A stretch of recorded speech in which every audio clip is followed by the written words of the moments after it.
Hello, everyone. Today I want to talk about a Japanese film, Wife of a Spy, from 2020. It played in the US in 2021. It's directed by Kiyoshi Kurosawa. And it's set in 1940 Japan. This is before Pearl Harbor. And a businessman makes a trip to Manchuria, a business trip to Manchuria, and while he is there, he witnesses an unspeakable atrocity inflicted upon the Chinese people in a Chinese village, and he is outraged by it. He comes back, and we soon learn this is going to be the spy, but he doesn't view himself as a spy. He states that he is a cosmopolitan. His allegiance is to international justice rather than allegiance to country. He's already expressed his dissatisfaction, disappointment with the militaristic, nationalistic regime that's ruling Japan throughout the 1930s and their ambitions for a colonial empire. He has evidence of this atrocity, and the crux of the movie is, how am I going to get this out into the world? So he's not a spy. He believes he's a whistleblower. He's not getting paid. This is something the world has to know about, because the atrocity, and it was a real event, and there was many atrocities committed upon the Chinese during the Japanese war and occupation. This was just one incident. And I believe it was confronted by the Japanese government in a detailed investigation in the mid-1990s. But that's one element of the movie. But the other element is this is a kind of Hollywood type suspense film from the 1940s. There's all kinds of hints of Alfred Hitchcock. It has twists, it has turns.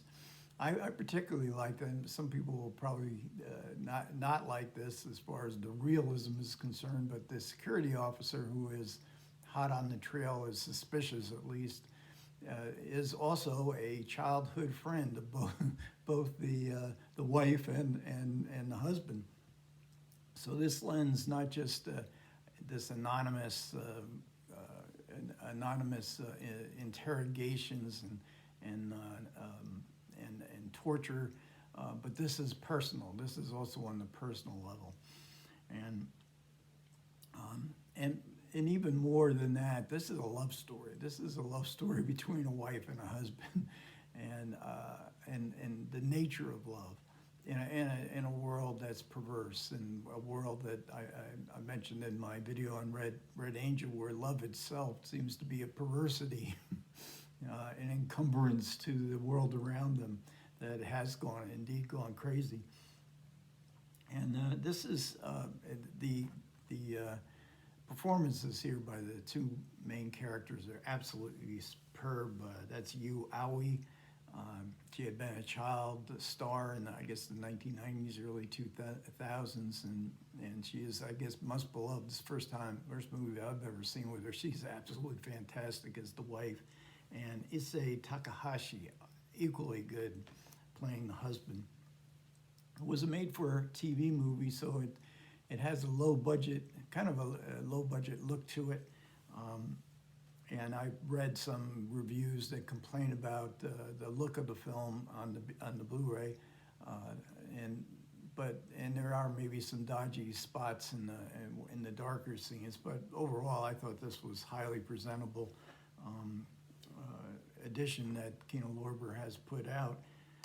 The screenplay, one of the credits on the screenplay is Raisuke Hamaguchi, and he is the flavor of the month, or at least the flavor of the year, with two movies in 2021 that he wrote and directed: Wheel of Fortune and Fantasy, and Drive My Car, which has won quite a few awards for the best foreign film of 2021.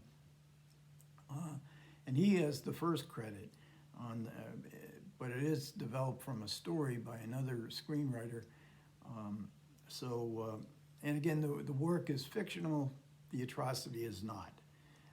Kurosawa is now in his late 60s, and he was well renowned. He was at one time the flavor of the month, and especially with his movie called Cure and some of his other horror-related films. Um, Cure is always being touted as coming from the Blu-ray, coming from Criterion soon. Um, but I think his later works. I haven't seen all his movies to be sure. I have seen Cure, and Before We Vanish. I know that didn't get real good reviews. I really love that film, and again, the emphasis on the love story aspect of that I really connected with. Um, but a lot of great directors who make films that really connect with people, and then later on in their career, why aren't you still doing the same thing you did before? Why are you doing something different? I've read an interview with Kurosawa where he says he likes to try all different kinds of movies, um, and you know, here this is pure 1940s Hollywood in its style, its look.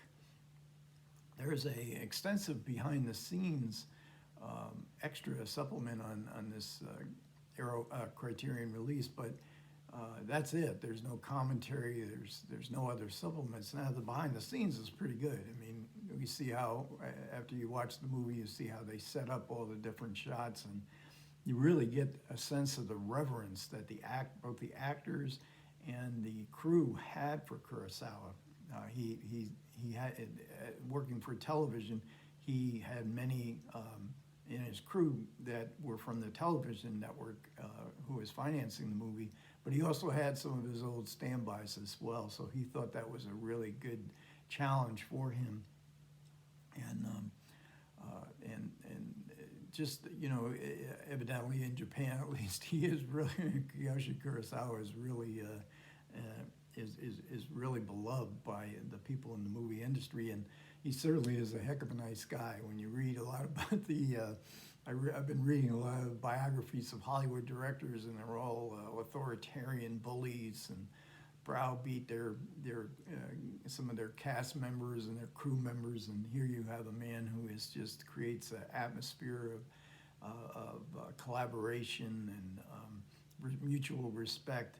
And of course, that mutual respect really comes through in this relationship between the husband and the wife, and Wife of a Spy. So I really enjoy. I don't do a whole lot of videos on recent films, but I love Kurosawa's movies. So I thought I'd do one. I'm glad I picked this up in the recent era. I think I picked this up in the sale, maybe not, but I highly recommend it. Okay, thanks a lot for everybody who managed to listen. I do appreciate it, and you guys take care.